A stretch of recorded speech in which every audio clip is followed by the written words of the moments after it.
In this video, we're going to be talking about some dog training, basic obedience mistakes. And the thing that's really exciting about this video is because whether you're a puppy, an older dog, these are some of the mistakes that even I made before I was a dog trainer. And really being a little bit more self-aware about your dog training and about the things that we're going to talk about in today's video are going to be super helpful. I'm Ken Steepe. This is Kayl McCann. I want to welcome you guys to the stream. Now, we don't have much time left in the pre-show. I wonder if we should get Funky out. She sounds like, or maybe put her outside or something. So we're going to have some dog demos. We've got Funky Monkey just sort of hanging out in the wait. But I want to say hello to some of you guys. I see actually someone that we mentioned last week is Parker. Now, I know Parker is one of our Head Start students. He was he's in our Head Start class. I think his puppy may be named Maisie, and he's there with his family. But he's been asking some great questions in class, and our head instructor from the Head Start for Puppies class mentioned him. So I want to give a big shout out again. Hey, it's Parker. Thanks for the shout out. Welcome, Parker. I heard you've got some really great questions. Oh, look at who it is here. Now, we have Dan the Man. He is our He is our moderator for the streams. He has a moment of reception. We know he's actually on vacation, and we're pretty excited about the fact that he's able to join us here in the train station. On Lake Huron. Oh yeah, it's absolutely beautiful there. So I'm excited for Dan. He can take some time and enjoy himself with his family, and that's pretty cool. In today's video, we're going to talk a little bit about food training. Now we know how valuable food can be in your training. But if you're not using it the right way, it can actually really slow down your progress. And today we're going to talk about some of the specific things that you need to be aware of when you're using food in your training that will really make you be more clear. It'll help your dog to understand what your expectations are. You just need to be a little bit more aware of what you're doing, how you're doing these things. Yeah, I think a lot of time when people use food, they think that like the dog's doing so well, or it's just so easy because you can use treats and then we become dependent on them. But people actually can use food to reward their dog really inefficiently, or can create confusion, with the time in which they deliver the food or what they're rewarding. So, we see a lot of common mistakes because we see a lot of students a week, about 500 to be exact. Yeah. Not us personally, but our school. Mm-hmm. And so we see lots of different things in regards to the use of food in training. And so we thought it would be a good topic to let you guys know the common mistakes. So hopefully you know so much about them, you don't end up making them yourself. Or if you are making them, you can then say, I was doing that. Now I know what to do differently. The pre-show is over. In this video, we're talking about some dog training, basic obedience mistakes, and how you can avoid them. I'm Ken Steepe. I'm Kayl McCann. Welcome back to McCann Dogs.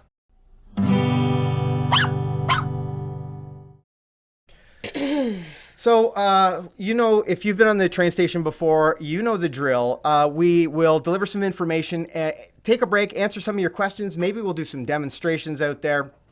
But one thing that we always do is go to our live camera with our moderator, Dan, the man, Luton. Now, Dan is on vacation this week, and so I had to send out our McCann Dogs drone to go and find out what Dan was up to. So let's just go to the drone shot. We'll see what Dan is doing during his vacation.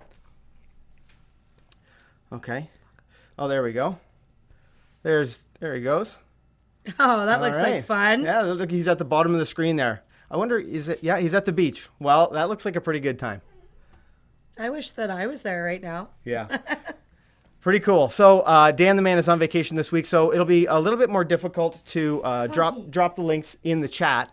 But if you guys do need a video, I'll do my best maybe when we're on a bit of a break, or maybe when Kayl's instructing, I'll see if I can jump in there and add links to the chat. But what I'd really like to know at this point is, where are you watching from? Tell me where you're checking into the train station from as this exciting little animation rolls across the screen. It also gives me an opportunity to toot as we welcome you to the train station. That's his favorite part. Oh, for sure. I really enjoy watching everybody drop where they're watching from in the chat. And there's always so many different, like from all over the world, which Yeah, is it's really, awesome. really cool. So let's give a brief overview before we start answering some of the stuff in the chat. Let's give a brief overview of what we're going to talk about and sort of the value of food training. Yeah, so we're going to talk a little bit about how to properly use food in your training, and more specifically, we're going to talk about all of the common mistakes that people make when they're trying to train their dogs with the use of food. Now, we love using food to train our dogs to do things. It's a really valuable resource. It's something that the dogs really like. But if we're thinking long term about how we want our dogs to listen to us, we don't want our dog to be dependent on food, which means our dogs, see whether we're holding treats or not and then decide whether they're going to listen to us. That's not really how we want to do things. We want our dogs to be trained so well that, food is great. And if we don't have food, you're still going to get the same response.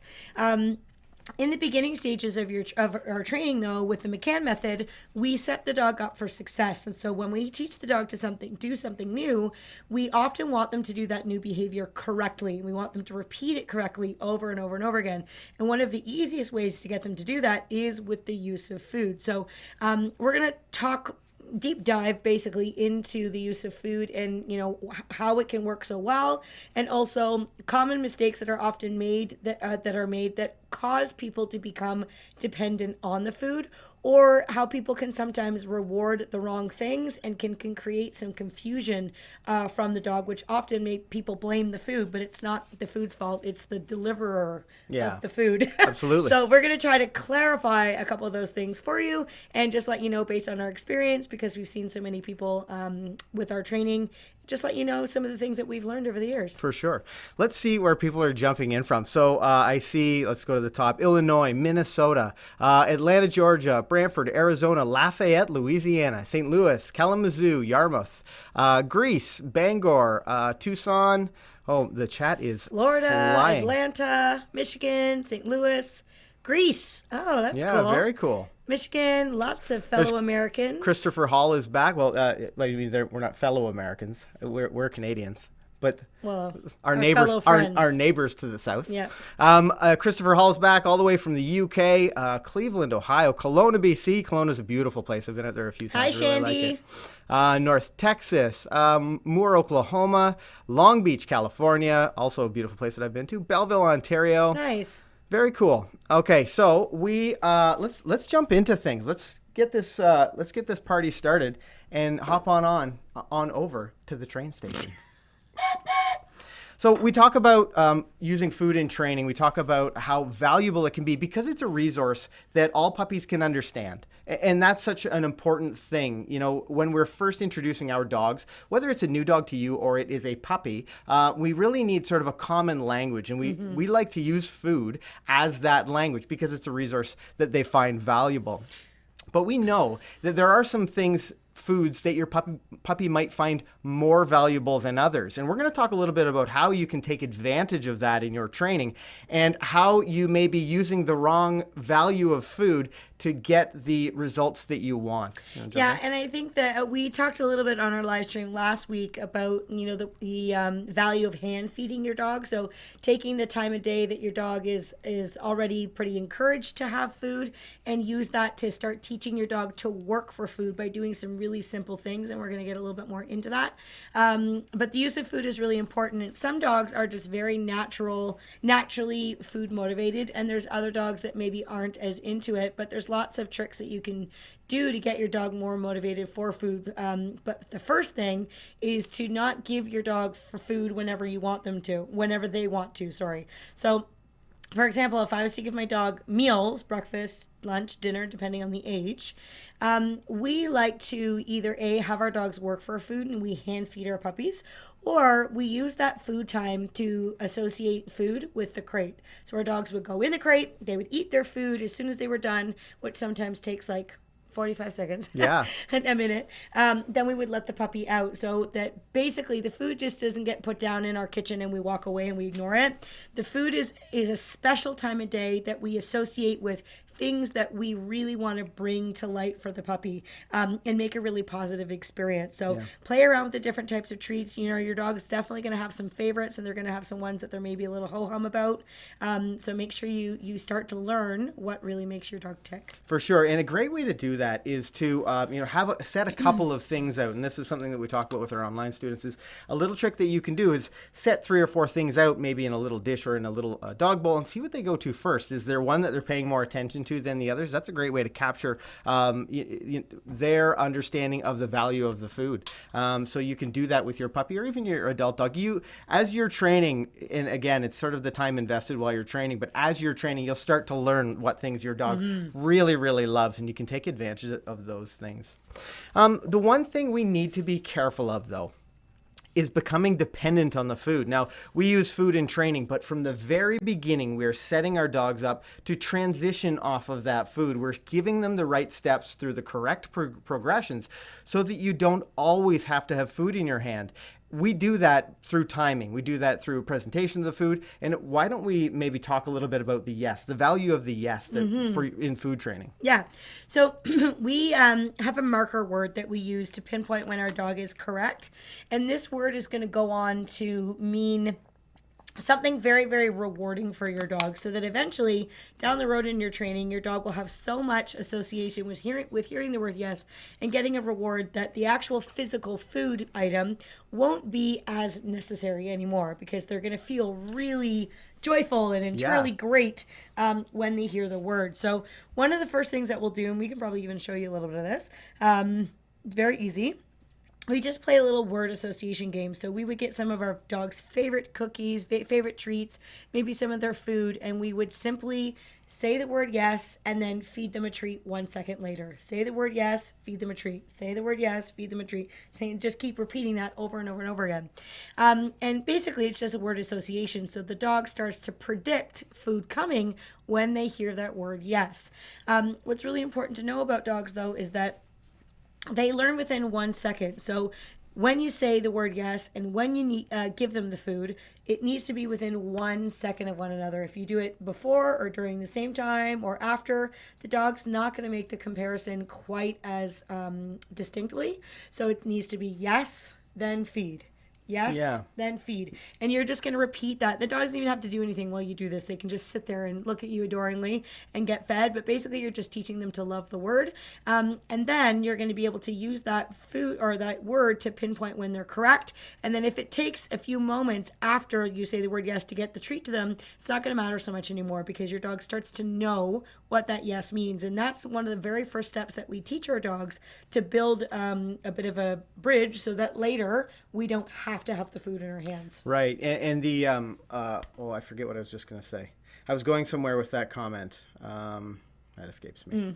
Let's talk about the beginning stages, alluring. So when we introduce a skill to a dog, we'll often literally have food on their nose. What we want to be doing is showing them how to get into the right position, showing them what our finished expectation is.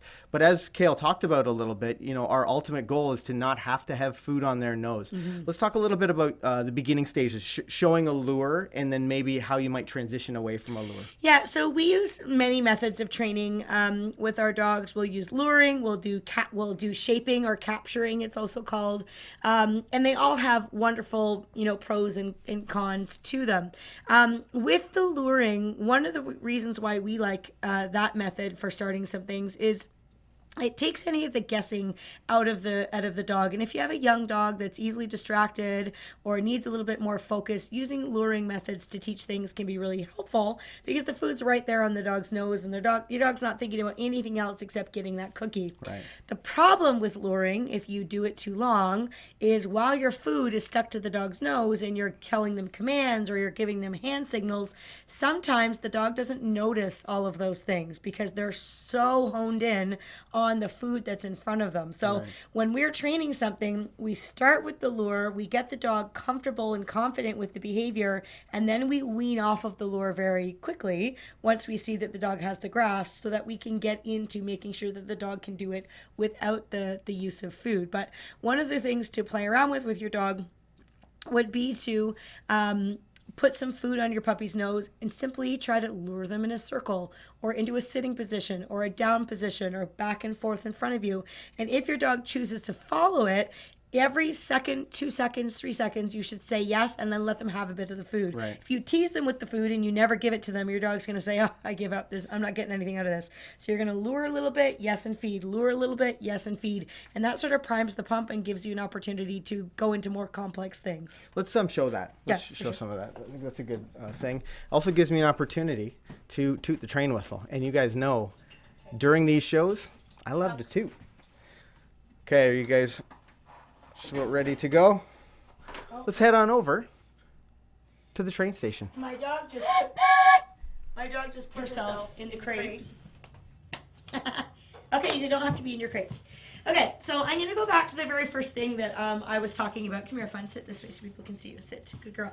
This is Funky Monkey. She is a 12-year-old Border Collie mix, and this is probably her favorite demo of all time because, well, you'll see in a second. So I'm going to start out with the first exercise I spoke of just a few minutes ago, and that's just some word association. So I have a bunch of kibbles in my hand, and I'm going to say yes.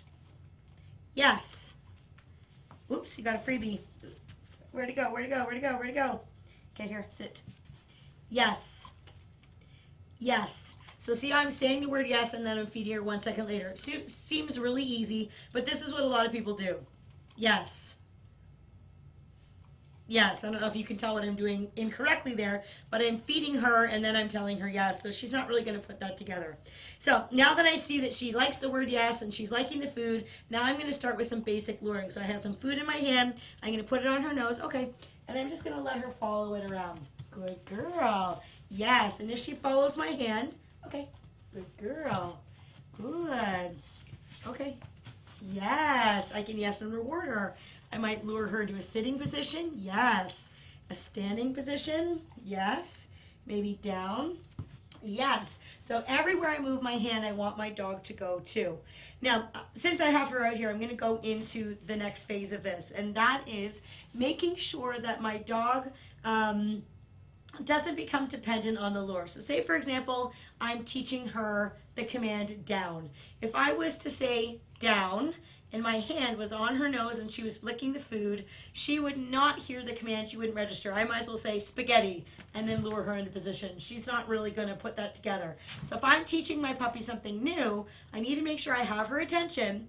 I'm going to say the command down, and then I would lure her into position 1 second later. And where we're going with that is our ultimate goal is that I want to be able to, without any food, down.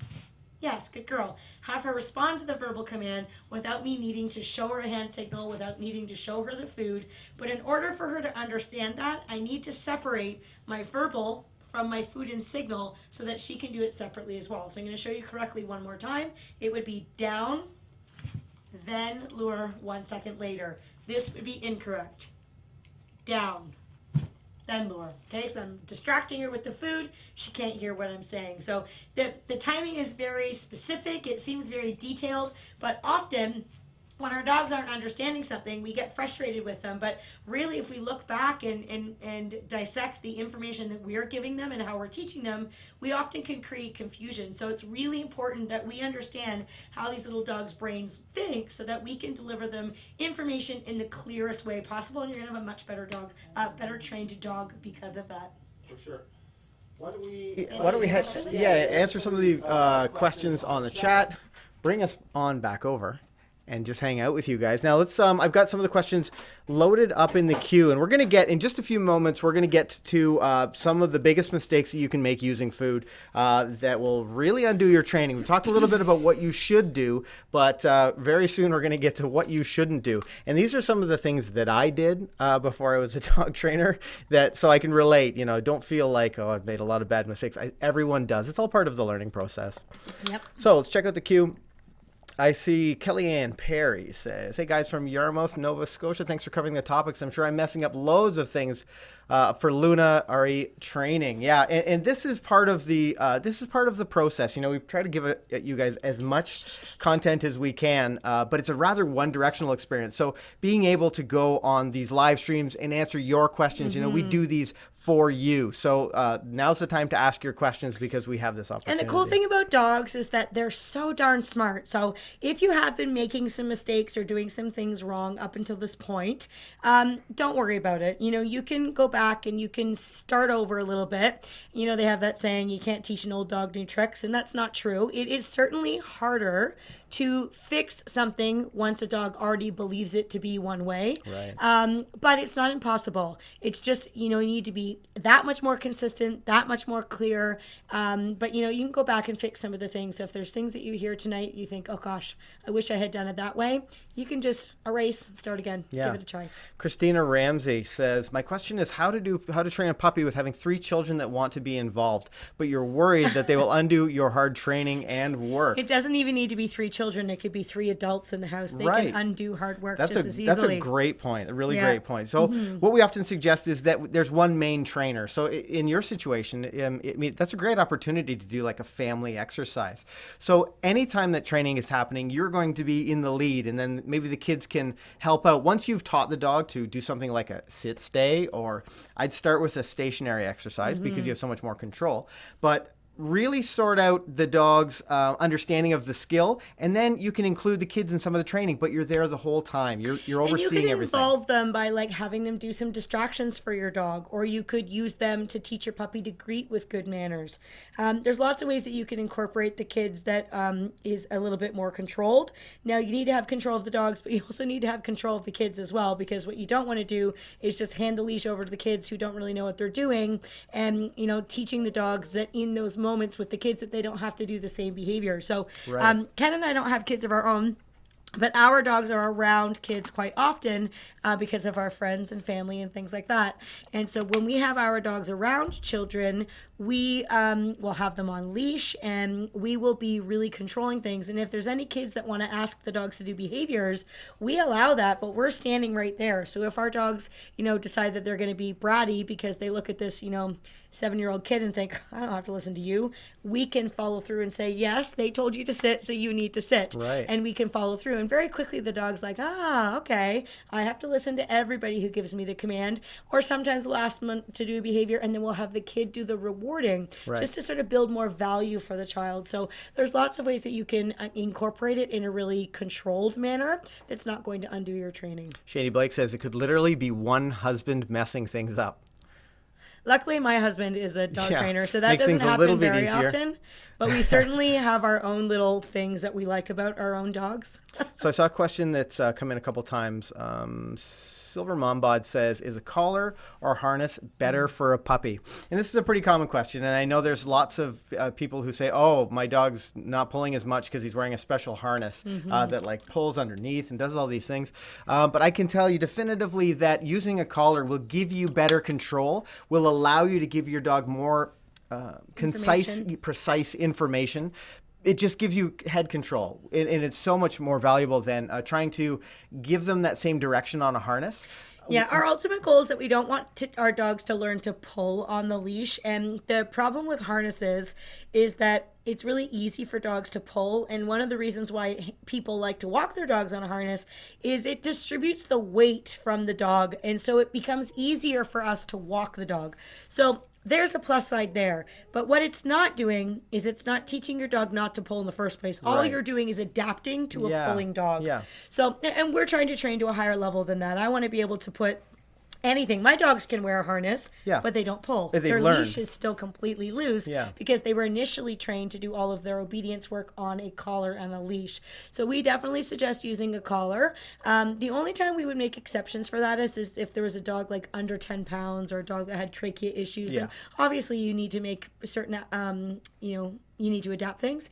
But for the most part, a collar, a well-fit collar that you can fit almost just 2 fingers between their fur and the collar is the absolute best training tool to begin with. And of course, you need to check that on a regular basis. We have our hands inside our dogs' necks all of the time to make sure if they're a growing puppy that it's always fit properly and it's never uncomfortable. For sure. Silver Mombot also asks, is there any benefit to using a pea pad or faux grass in a pen rather than We get this question almost every live stream. Quite often. And I will tell you, because we answer most of the troubleshooting questions that we get on our potty training videos or house training videos are, my dog's confused. I'm using a pee pad. They're just not figuring it out, or I've removed the pee pad and they're still having accidents in the house. So if you can use a crate and allow your dog to go outside, it is a very valuable thing. It's very clear for your puppy or even your dog, at whatever age of the dog is. It's really definitive and very clear for them, and that's really what you want to aim for. So I would avoid, if you can, I'd avoid using a pee pad. Yeah, so if you haven't been using pee pads, don't start. If you have been using pee pads, start to just put them outside, because your dog's probably understanding, hopefully, to go to the washroom on them. So you just need to move it closer to the door and then get it right outside so that your dog can learn to ask you to go outside. And then, of course, you can teach your dog to go to the washroom in a specific location in your backyard if you don't want them going to the washroom everywhere. They're very smart, these little dogs. You can train them to do almost anything that suits the convenience of your family and your home. We always get people who make comments about go to the washroom. What do you mean go to the washroom? Oh. I don't know why people just find We're that Canadian. find That's that what we word, say. Find that word so strange. I can't say potty. I think that's so weird. Flies Fishing Follies has asked a couple good questions here. Phil's Fishing Follies. How do you keep a puppy from jumping up on people and furniture? And actually, when I get a second, I'll try to drop a link in the chat for you. We have several videos on jumping up on people and other Very videos. common problem. Yeah, on having a little bit more control in your home. So using something like a house line. I just published a video on Monday. What day is today? Thursday. So on Monday, that talks about using some really great leadership tools for giving your puppy good information. And a house line is going to be one of those things. That's going to give you so much more control of your puppy when they're out and about around your house. So make sure you have that leash or line on them so that you do have that other control. That way you can stop them from jumping up. And the thing that's really important about jumping up is that you don't want to stop your dog from jumping after they've already jumped. A lot of people, their timing is late. We've been talking about timing this whole live stream. And I could, be quiet. I could use the use of food to prevent my dog from jumping up by maybe using some treats to reward the dog for keeping their forepaws on the floor. But if my dog's jumping on somebody or jumping on a couch or whatever it is, and then I'm pulling the dog off, well, the crime's already committed and you're not going to solve your problem. You need to look for some obvious signs that the dog is going to jump, and then you're going to use your leash to prevent them rather than to correct them. And of course, if you're late and you're a little slow to the get-go and you have to use the leash to get your dog off people and off the couch, then you're going to need to do that. But the goal is to beat him to the punch. Yeah, I see McKay Love. I apologize for mispronouncing your name. Hey guys, last live I asked about separation anxiety. My pup has improved incredibly since last week. Thanks so much for your advice. And you are it's in responses 1 like week, this. That is so It's responses awesome. like this that we love doing the train station. I'm And happy. let's give a big toot toot. I'm happy for you and I'm Yeah. happy for your dog because Yeah. it can be stressful for both the person and for the animal. So sure. that's amazing. Good job. Okay, why don't we move along? I've got some of your questions loaded up in the queue, but I want to make sure that we don't miss out on some of this stuff. So something that people will often do is they'll be resorting to food all the time. Mm-hmm. And something that we are often talking to students about is making sure that your dog's putting in a little effort before you reward them. To go Often if we you need go to to work. say, what was that treat for? Right. And if we get a face like, then you have to sort of explain a little bit about what's going on. No free feeding. You don't want to Right. give your dog food just because they're cute. Yeah. You want to make them do something for it. Well, I mean, we want to reward them for putting in a little bit of effort. So, for example, and this is something that I found really helpful that I did with my Black Lab Deegan when I was first learning about dog training, is she would come up to me and I would often, if she were standing near me because she had the sweetest look on her face, I'd just give her something. If I had popcorn or a piece of cheese or whatever, I'd just give it to her. But something that I really quickly noticed is that if she sort of wandered up and then I asked her to do something, maybe it was a sit, could be a lie down. By that time, we'd worked on some tricks, so I might ask her to do a little trick, and then I could reward her for that. What I started to see was her offering these behaviors more often. She would come up to me, and rather than just sitting there with her big lab guts waiting for me to feed her something, she would sit. Or she would come up to me and she'd lie down. And this is using the McCann method, which is what we teach. we're really focusing on the dog's motivation level, and all of the little tricks and tips that we give you guys are all about making it your dog's choice and making it fun for them, motivating them to work a little bit harder. I don't know if you can elaborate on that point at all. Yeah, I'll just sort of get to the bottom part because that's really good. The other thing that you want to be careful of is that you're not using food to bribe your dog to do something. So I mentioned earlier in the live stream that we want to set your dog up for success. And one of the times that I see people use food most incorrectly or inefficiently would be, when the dog's in the backyard and they won't come when they're called, and the person calls and calls and calls, and then they say, fine. And then they go inside and they get the cookie jar or they get the food pouch and they shake it and they yell, biscuits, or cookies. Right. And then the dog runs in and the person goes, oh, well, that worked. And then the next day, the same thing happens. The next day, the same thing happens. And what that person doesn't realize is you're successfully teaching your dog to do two things. Number one, completely ignore you until a bribe appears to get them in. And number two, your recall command is now cookie or treats. So you want to be careful that we're not using the food to compensate for bad structure or bad handling. Right. If I have a dog that's going to be a little bit naughty and isn't going to come to me when I call them, I'm not going to let them out in the backyard and wait for that problem to happen. I'm going to be a little bit more ahead of the game. I might go outside with the dog on leash or on a long line, and I'm going to work through getting them to listen to me the first time that I ask. I could certainly use food to teach them, but I don't want to ask for something and then say fine and then pull out food. We see the same thing when people are trying to teach their dogs sit stay or down stay. The dog will be sitting and they'll go give the dog a treat, and they'll walk in, and halfway between them and the dog decides they're going to meet them halfway for the treat. And we see all kinds of people just give the dog the food anyways. And now you always have to remember, what is your dog thinking in that time? Because if the dog gets up and runs halfway to you and that's when they got their cookie, why would they stay sitting back there? Because every time they get up, they get a treat. So the dog's going to start repeating what they're rewarded for. So it's really, really important that when you're using food in your training, that you're looking at the behavior that you're getting and decide, is this something I want my dog to repeat? Is this something that makes sense to my dog? Does she understand what the food is for? That's sort of where I was going up. Yeah, so we're going to do some training. Kayl's going to show us some training in just a moment. But the question in here that I wanted to point out, Melinda Miller says, perfect timing. Next week in our advanced obedience class, we were supposed to go treatless. We are doomed. So let's talk about that transition. Let's show that transition away. Let's maybe like the first 3 or 4 steps of walking on leash, show how we go from a lure all the way to. Yeah, I just want to say something first. Yes. There's a couple of things you need to think about before you go treatless. And I'm not speaking against your obedience class or whatever, but I want you to think about, before we would take the food away from our dog, we would first say to ourselves, does my dog understand this behavior? Does my dog grasp what she's supposed to do? And if it's something that the dog is confused about, and then all of a sudden I take the food away and then I say, okay, hey, do this. And she goes, I don't really know what to do. That's not really fair training. So number one, make sure that they know what they're doing. Number two is food isn't the only wonderful resource you have to motivate your dog to work for you. Two of the most powerful tools that you have at all times on your body is the tone of your voice, the way you speak to your dog, and the way you move your body. You can motivate a dog to work with you just by using the certain tones of voice and certain body languages as well. And I see this over and over and over again when I'm an instructor in a class and I'm trying to help students with their dogs.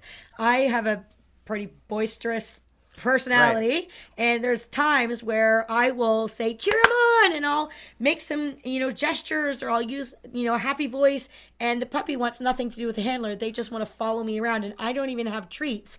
It's just the way I'm interacting. So you need to remember that food isn't the only resource for your dog. The tone of voice that you use and your body language is also really important. You don't want to be a bump on a log when you're training your dog. Yeah, so actually Mary Williams asked a good question. I don't know here it is. So let's dive into this. So Mary Bodie says, Bodie is very food motivated. I'm sure you're going to address this, but how do you know when the dog is ready to transition off food rewards? And how do I do that? So, I mean, maybe we can show, those benchmarks and moving on. I could show walking. I don't have a lot of space, but I can give it a try. Yeah, it is definitely not a lot of room back there, but gives me a chance to toot. Or maybe I should show like a down or something. She's not really going to. Yeah, that's a good idea. So what Kayl's going to show us maybe an example for the down. And you really think about this high level. This is high level dog training thought. So really think about applying this to every skill that you've got about how you're integrating this transition off of food into whatever it is, because the skills that Kayl's going to show you here apply to everything. And as I say that, why don't we head over to the train station? Actually, I could maybe try to do a little bit of walking. I'm going to look like crazy, though, walking back and forth, but we're going to go with it. Come here, fun. Okay, so I'm going to put my bait pouch on my little pocket here, and it's going to be really obvious. So I'm going to have Funky get in and sit. Now, when we first start this, and I'm going to smash through these progressions, you would never do this fast with your dog. You would do this over a series of weeks, okay, like months even. So I have several pieces of food in my hand, and when I'm beginning teaching something, I would 100% lean into the food. So I'm going to put the food right on her nose, and I'm literally going to lure her at my side. Let's go. Good girl. Let's go. Good. I'm going to help her around the turn. Let's go. Let's go. Good. Now, while I'm doing this, let's go. Good girl. My leash is totally loose. Let's go. Good girl. Let's go. On her collar. I'm not pulling and dragging her. Yes. Sit. Yes. I'm using the food to help her. Now, that's basically like donkey and carrot. She's really doing no thinking for herself. Now, as soon as she can do that, I'm going to go into the next phase. I still have food in my hand for this phase, but now what I'm going to do is I'm going to feed her, but once I'm done feeding, I'm going to bring my hand up and away from her face, so it's not a constant lure. So I'm going to feed, and I'm going to pull my hand away, so it would look like this. Let's go. Yes. Let's go. Yes. Let's go. Yes. Let's go. Yes. Let's go. Good girl. Let's go. Yes. Good girl. Quiet. Now, when I'm rewarding her, sit. The placement of the reward is extremely important. So if I was to say, let's go, and I was yes and feeding her back here or out to the side, this is what we see a lot of our students do. I'm teaching Funky to walk away from me and not pay attention. So when I reward, yes, I'm going to reward in perfect position at my left-hand side. Good girl. Now, once she can do that, I might start to delay the amount of time between the treats so that it's not so much of a lure. Now, once she can do that, and we've been doing that for a few weeks, I'm then going to transition to having no food in my hand. Or one little baby step down could be having my bait pouch really open and easy for me to get into, which this kind of is, kind of not. Or hiding a couple treats in my leash hand. So I have my leash gathered up. I'm going to put a couple pieces of food in there as well. And that just allows me to get it to my dog more easily. So no food in this hand. And again, I would do the same thing. Let's go. Good girl. Let's go. Good. Let's go. Yes. Let's go. So I'm reaching to this hand. Yes. Let's go. Good girl. Let's go. Good girl. Let's go. Sit. Yes. And then I can reach to my left hand and then reward my dog. Again, my criteria is tight here. I'm still expecting her to walk the exact same way. Yes, I'm rewarding her with good timing. The word yes is happening when my dog is doing something correct. So if I'm walking along and she's sniffing the floor, that's not an appropriate time for me to say yes and then reward her. Now, the final stage would be once I practice this, my dog understands the exercise. Now I might introduce some redirections or some corrections if she's having a hard time and she's not listening to me. So she's not going to do that because there's no distractions here. But if I needed weight to address something, I could slide my left hand down the leash and I could just pop her back to my side and I could give her a couple little adjustments. If she was too far ahead, I could turn and pop a couple times on the leash like that to tell her to leave it alone, and then I could work her back into my side again. Once she's on the right track, then I could get food out to reward. But when I get to a certain phase in my training where I want to wean off of the food, and again, my dog understands the behavior before I do this, if she was to get out of position and I was walking along and I always just reach into my bait pouch and lured her back, I might have a dog that purposely gets out of position in order for me to do that. So once she understands the behavior and she's out of position, I would use my leash to correct her back Once she's back at my side and she's holding position for some good time as we're walking along, then I would yes and reward her if she was still in position. Good girl, Monkamoo. Alrighty, okay. And then I'm just going to simplify it. That could have been maybe too much information for you guys. It could be something as simple as teaching your dog to do a stationary exercise without food in your hand. So I might start to reduce the look of my bait pouch. So I might put it on the other side. I'm actually going to take it off here and I'm just going to put it behind me. And I'm just going to work with a little bit of food. So if I'm teaching a stand signal, for example, I would hold pieces of food in my hand like this. And I might tell her stand and then signal her into position. Good girl. And I would repeat that a bunch of times. Stand. Oops, you stole it. Stand, and then signal her into position. Now, once she's able to do that with food, the next phase would be, can she respond without food in my hand? Now, I need to make sure my hand, excuse me, looks exactly the same. So my hand's going to take the same formation. Now, I have food hidden in this hand over here. If she does it correctly, I say stand, and on the first command, she goes into position. I'm going to say yes, and then I'm going to very quickly transfer the treats into my signal hand to let her know responding was correctly. Stand. Yes. Good girl. Good girl. Here it is. Yes. Now, why do I feed from my signal hand and not from the hand that's holding the food? Well, I want her to watch my signal hand. If I want to use my right hand to teach her to signal, or sorry, to teach her to stand, which is something we do in classes, I wouldn't want to do this. Stand. Yes. And then feed her way over here, because all she's going to do is watch the hand with the food in it. So, again, this is the proper way. Stand, signal, yes, good girl. And then I can add the food from there. Excellent. And again, once you've practiced a little bit, I might ask her to do a couple things. Sit, good girl. Down, good. Stand, yes, good girl. I can say yes, and then I can just reach into my pouch and give her food if I want. And if I don't want, that's cool too.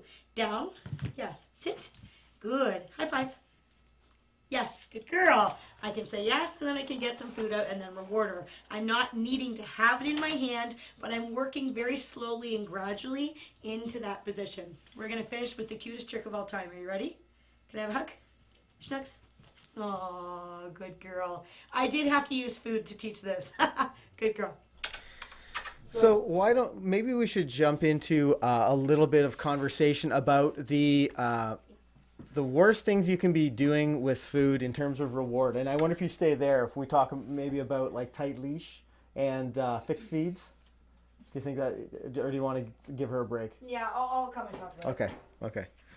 So I can't. I actually I can't talk to her back here. yeah, well, that definitely makes it more difficult. It is. We do have that second mic up there. My brain can't think like that.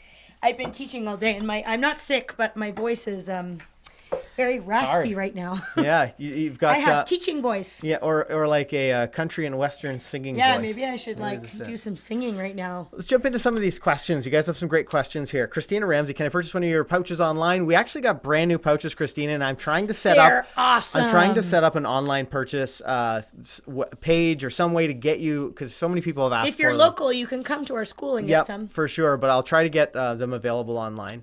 Colin Hook.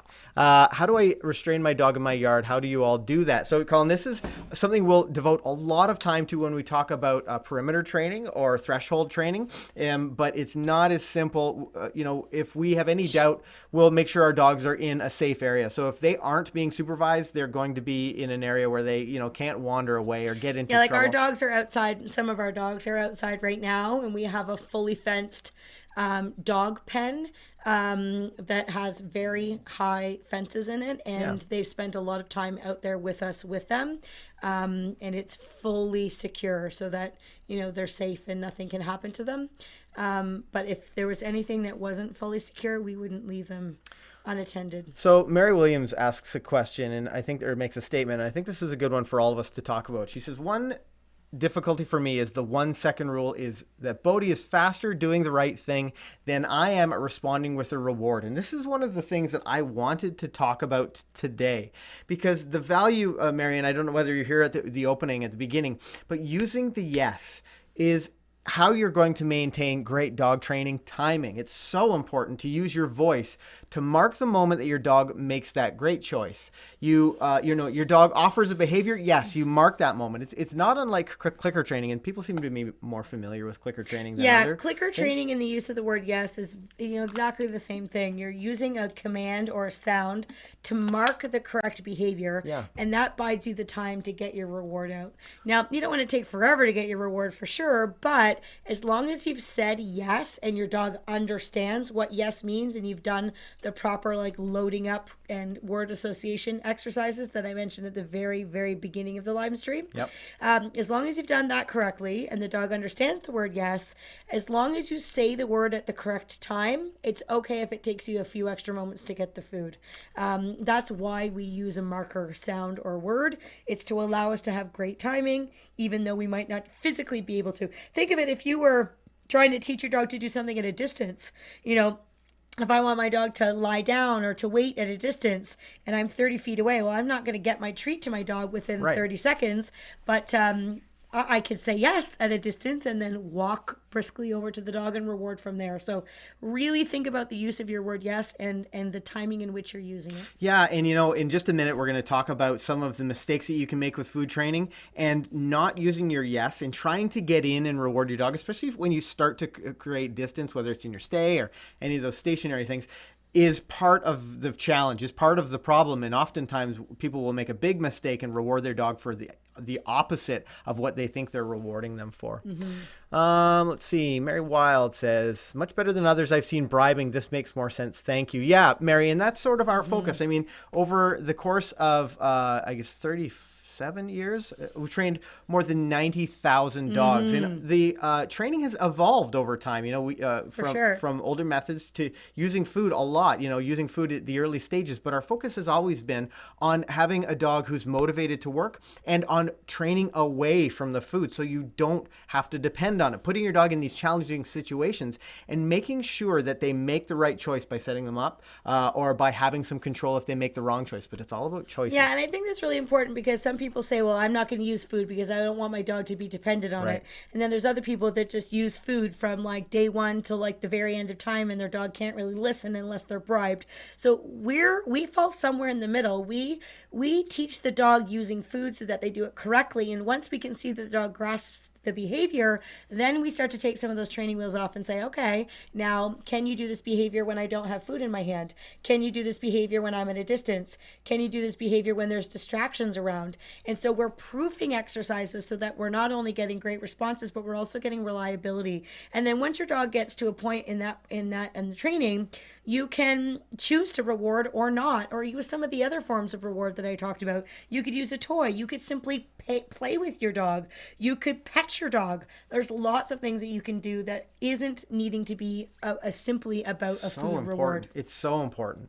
BP Lim, yeah, so would yes be an equally good to replace a clicker? You know, it innervates a different part of the dog's brain, and it's a little less precise, but you always have it on you. So that's such an important tool to have. Let's just see. Riley Matringa, we do in fact have some tips for giving a puppy a bath. Video on that. Yeah, actually. if you search McCann dogs, maybe bath or puppy bath, we do have something like that. I like Julius's question. Julius asks, how do you start dog training and how long should I teach them each specific command? It's all about the progression. So we have several puppy training playlists on the channel that will be really helpful for you to sort of align your training, but it's all about successes. You're building on a solid foundation. Now let's talk about some of the things, some of the huge mistakes we make with rewarding our dogs. And this is so important when it comes to food training. Now, one of the things that Kayl mentioned that you guys need to remember is that as you're working away from food, you have to make sure that the food isn't always in your hand, because the moment you have food in your hand, your dog is likely going to be paying very close attention to it. So using a bait pouch, using your pocket, having, you know, a fanny pack, or even, as Kayl mentioned, I love this one, especially if you're doing like loose leash walking, tucking some treats into your leash hand. The old tuck and treat. Yeah, and then you can get them out really quickly is such an important part of the learning process. But a couple of the things that happen to most students is, the first one is, let's say you're working on a sit and your dog gets up and you place them back in their sit and then you feed them right away. You really do need to differentiate. When your dog makes a mistake, yeah, this is a good one for us. It also allows me to toot. And maybe you can Can you like say those things? Yes. Yeah, I will.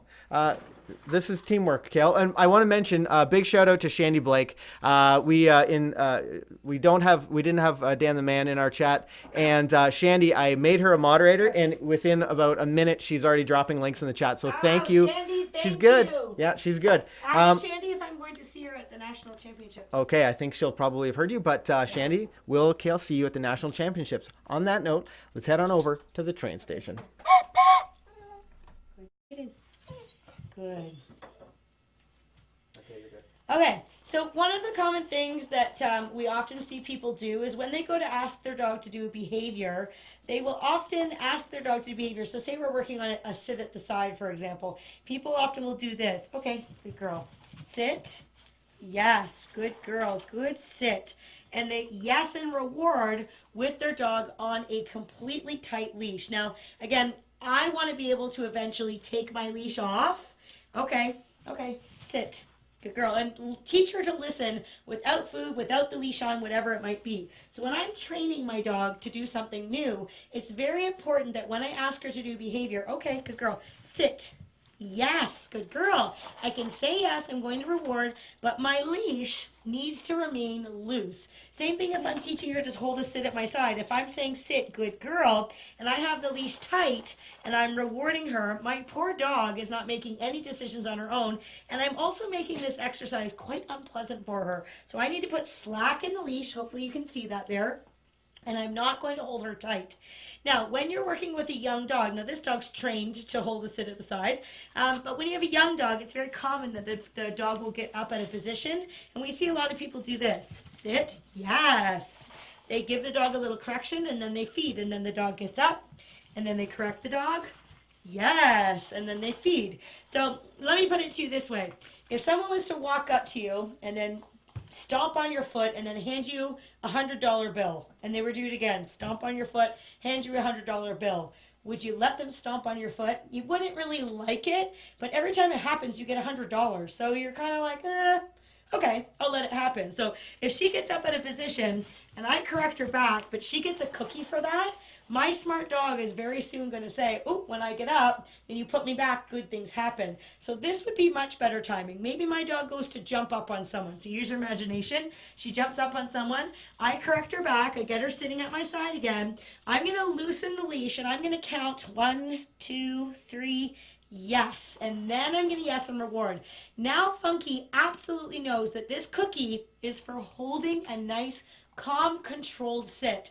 Often people reward much too quickly after they've corrected an unwanted behavior, and that creates confusion for our dog. So be very careful that you're not doing that. You're going to help your dog to be successful, loosen the leash, let the dog perform that great behavior for a few moments, and then reward from there. Which one am I forgetting? Let's talk about, I think you've gotten all of them. Let's talk about using that leash and rewarding when you're teaching your dog not to jump up. Because I think that's something that a lot of these guys have a problem with, so that you're making sure the dog's on a loose leash. What people normally do when the distraction is approaching. Oh, okay. Do you want to be my person? Yeah. Okay, here. So I don't know, maybe will you just ask her to jump up a few times so she jumps up? Up. Fine. Listen, we're back. Stop. She's on to us. I know, she's us. figured that out. That's okay. We'll fake it. Okay, that's okay. Yeah. Here, take some food. Okay. She's been, perfect. Okay. No, I just accidentally, I shouldn't have corrected her there because now she's not going to do it again, but whatever. Here, sit. Okay, so if I want to let Funky go to say hello to somebody and I want her to learn not to jump up, a common thing that people will do is they let their dog greet, but they let them greet on a completely tight leash, and they don't give the dog an opportunity to either choose to jump or not. So if I was to say, okay, go say hi, and I was to hold her back like this, Funky is literally learning nothing right now except to get rewarded and praised on a completely tight leash. So I would be giving her much more clear information if I allowed her to approach somebody and I let the leash be loose. However, I was very closely watching to see what mistakes or good choices that she was about to make. Now, what we would love for you to do is be proactive. So here, Fun. If I wanted to let her go say hi, I might say, okay, go say hi, sit. Yes, good girl. And I would ask her to sit, and then my friend could pet her. Hey, Missy. I think she dropped her treat. Here. Sit. Good girl. Good I girl. could reward her for not jumping. So we always want to go to prevention first when we're dog training. But if I maybe didn't get a chance to do that, okay, fine. And I told her, okay, go say hi. I would keep my leash loose. And if she decided to jump up, I could tell her off and I could correct her toward the floor, but then I would loosen the leash again and I would give her another opportunity to learn something. She's either going to jump, in which I would correct her again, or she's going to go, maybe I should try being on the floor. And if she stays on the floor, I could yes and reward that, or I could have my whoever she was saying hello to, good yes and reward her for that as well. But I want to give her a chance to be successful. I don't want to just go in with my leash loose and not letting her make any choices for herself. And I think an even more foundational part of that is when you have your dog sitting in at your side and you're teaching your dog to not jump on people. I mean, that the go say hi is a little bit, it's something that we work on with our grade 1 students, but all of our grade 1 students, we've really made sure that they have their good timing and we're helping them to be successful. Now, you at home might have a dog who loves to jump on people, and an exercise like this is so valuable to reward them in at your side as as they're remaining on all 4 paws. Yeah, so, on a loose leash. I didn't catch your lead. I know. Yeah. I know That's what okay. you're trying to get me to That's say. okay. So this is what a lot of people do when people come to pet. You might need to stay. Yeah. Right. So as the person goes to pet, people say, oh gosh, they're going to jump, and then they pull them on a tight leash. Now again, going back to what I said before, I'm not giving her any choices here. I'm sort of forcing her to sit. But also, every time a person walks up, and I do this, and I crank up on her leash, poor Funky's going to think that every time somebody approaches her that bad things are going to happen. And I want her to be a friendly, confident, relaxed dog. So we would rather you do this. Have some food in your hand and be prepared. And as somebody approaches your dog on a loose leash, yes, good girl, good, yes. Yes, good girl, yes. I'm going to yes and reward as that person's approaching, as the person's petting her. So she's learning to accept, greeting from other people, but she's also learning to be reinforced on a loose leash in that sitting position. So I'm going the more positive route, and I'm preventing by just being one step ahead of her. But you're giving her that choice. You're giving her the opportunity Yeah, I'm to choose. not forcing her. So let's talk just really quickly before we go head back and answer the questions in the chat about walking on a loose leash. And maybe you can just show it positionally. But something that you really need to be aware of when you're walking, teaching your dog some walking training, walking on a loose leash, is that you're doing your best to make sure that when you reward, your dog is on a loose leash. I think I'm going to be the dog here for this demonstration. You gotta come on this side. Yeah. Okay. Yeah, it's easier to show you with a person because Funky's not going to pull. So if I'm training my dog to walk on a loose leash, we often see people have treats in their hand. They have that part down pat. Imagine that my dog is a very, very large Great Dane. I have food in the nose, and what a lot of people will do is they'll go like this. Let's go, and they'll hold the leash completely tight on their poor dog's collar. You're going to have to get some better treats. I know, it just was not very exciting. So I need to make sure that we call this a gentle J. So if this was clipped to Ken's collar, this is so much fun, guys. The clip on my leash should be pointing towards the floor, and I should let the excess hang down. I wish Dan was watching this. He would be loving this moment right now. He'll probably watch the replay. So my leash needs to be loose, and this is how I'm going to walk. My food can be using the talking from there. I can get the focus, but if my dog goes to pull out of position, I can get rid of my food. I could use a couple little pops on the leash to get him back. But then the trick is, once he's doing a good job, I need to let go of the leash so that we return back to our original pose, because this is how I want to walk. I don't want to be walking, like I'm water skiing everywhere and I'm yanking my dog around. I can use the leash to adjust anything that I need to, but then I must let go and let slack be in the leash to allow my dog to walk independent of me forcing him. And then I can reward from there. What's so important about this, and you sort of get a multi-layered training situation, is that you're not just teaching your dog to remain in this position. When you're rewarding them on a loose leash and when you're redirecting them back into that position at your side, you're also teaching them to have some accountability for keeping that leash loose. Because every time it goes tight, you're going to bring them back, and then the only time they're getting fed and rewarded is on a loose leash. So they're more likely to be motivated to keep that leash loose. And that's really something that as a dog trainer, and the more dogs you see and the more people that you see training their dogs, that's one thing that we often, maybe you have a new dog that you're training, and as a new dog trainer, you might not really see or understand the value of having a loose leash when you're rewarding. And then just one last thing back to the whole purpose of this this live stream is to talk to you about the use of food and how people use it incorrectly. So another thing that we often will see is the dog will go to pull dog, and people will pull them back to their side, and then they'll say yes, and then they'll feed the dog,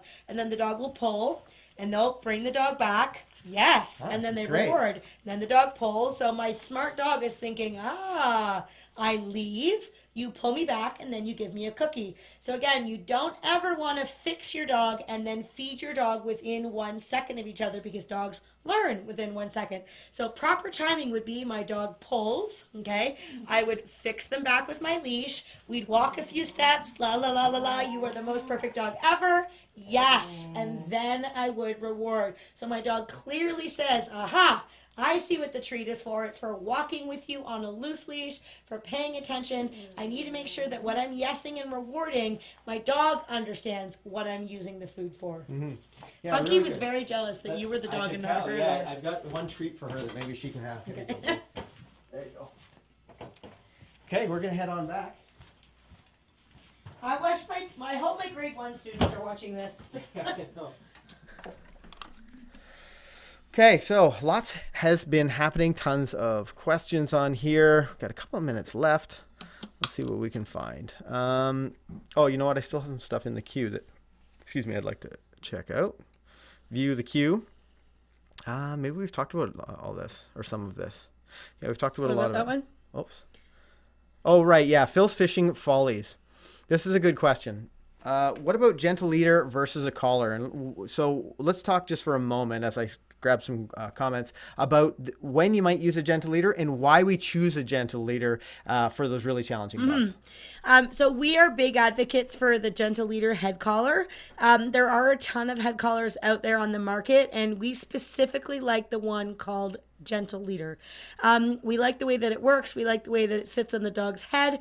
And most importantly, we like that it can be transitioned off of once your dog is understanding. And the way that it works is there's 2 straps, one that goes behind the dog's head, up behind their ears, and one that goes over their nose. The one that goes over their nose is not a muzzle. It doesn't keep their mouth closed in any way. The dog can still open their mouth completely.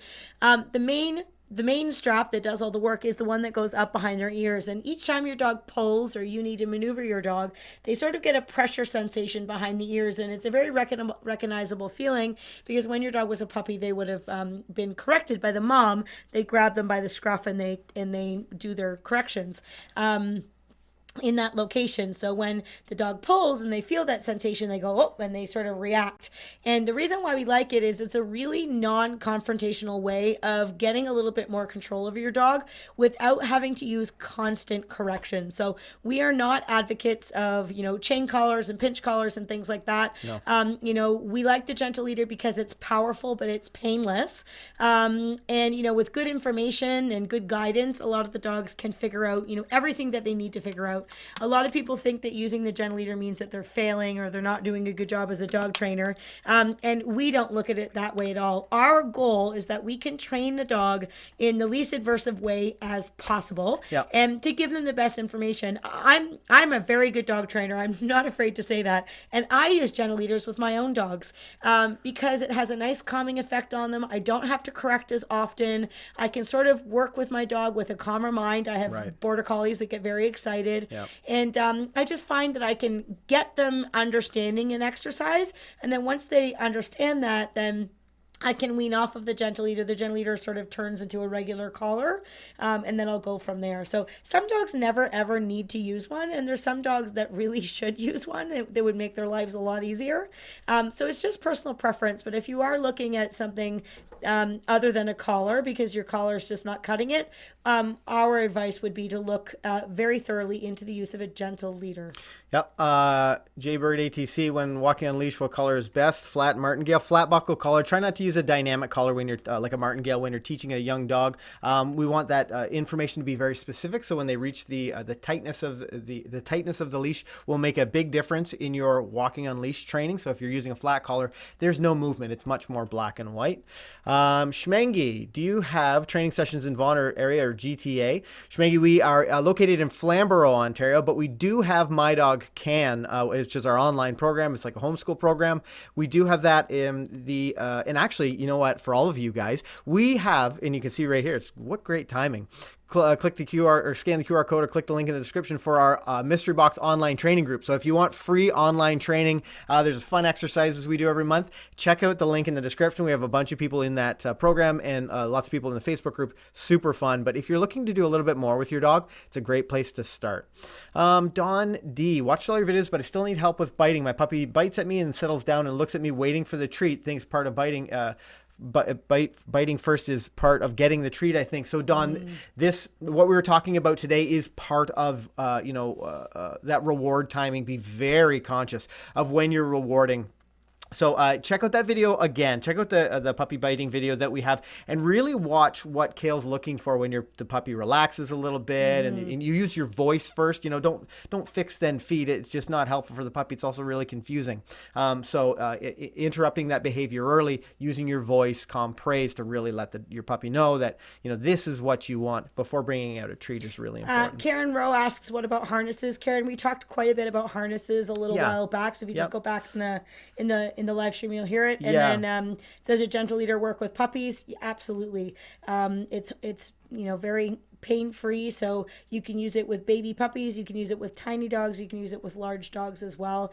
It's quite adaptable. Yeah. And did I say this already? The best part is you can transition off of it so easily. I love that about the gentle leader. That's why we choose it as a tool for the dogs that present an even greater challenge.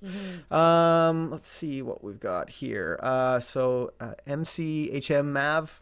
Hi, Mike and Heather from Nova Scotia. Why does our 8-week-old puppy golden retriever constantly hump his puffy bed? What should we be doing about it? That's a great question, and it's actually something that we hear quite often. So we have a video on the channel that talks about using a house line, and actually the video we posted on Monday will help you with some of this. I talk a little bit about using a house line in your training. And it'll give you more control. When your puppy starts to hump, you can tell them to leave it, get in there, and redirect them away. It's not like it's a dangerous behavior or anything like that. We do want you to discourage it, though. Discourage it for sure. It's a nuisance behavior because you don't want that to transfer over to anything else. Can be a bit dominant. In that situation, it's pretty harmful, but harmless. Excuse me. Yeah. But yeah, that's about where you want it to end. Yeah. Karen says, just tuned in. Greetings from New Zealand. Oh, thanks for joining us from New Zealand. We have lots of viewers that come from Australia and New Zealand. This is really cool. But Karen, scrub back on the video. I think I set it up so that you can go back when we're done. You can probably just keep the window open. It's like midway through. Sunita says, would like to say you guys are the best dog training on YouTube. We have a 3-month-old dog, de Bordeaux. I have picked up so many tips on your channel and they work wonders. Well, thank you. That's really, really nice of you to say. So happy to hear that. Very cool. Well, you know what? I think this has been a super valuable train station. I want to thank Dan, the man, for jumping in early, but I have to give a huge shout out to Shandy Blake. Just came in clutch. You rock, Shandy. He's like a clutch move, comes in and just starts dropping links all over the place. It's been so helpful. Did I read so thank that I'm you for going to see her? Oh, that's right. I actually loaded that up so you could see that, and I may have lost it already. Yeah, you are going to see her, and she's got her fingers crossed that she'll be in the agility camp. Perfect. Yeah, make sure you come and find me and say hi. Absolutely. Now, I want to thank you guys for joining us today. We do live streams every single week on the channel. We publish new videos every week. Thursdays. So if this is your first time on the channel, make sure you hit that subscribe button because we jump in here every week to bring you new dog training videos and to help you have a well-behaved four-legged family member. And that is our goal. These videos are like, they're what I wish I had before I became a dog trainer. The things that I publish are the information that I would have found so helpful. So I want to thank all of our subscribers. I definitely want to thank you guys for joining us today. But on that note, I want to wish you guys happy training. I'm Ken. I'm Kayl. Bye for now, guys. Thanks for watching. See you next week. Happy training.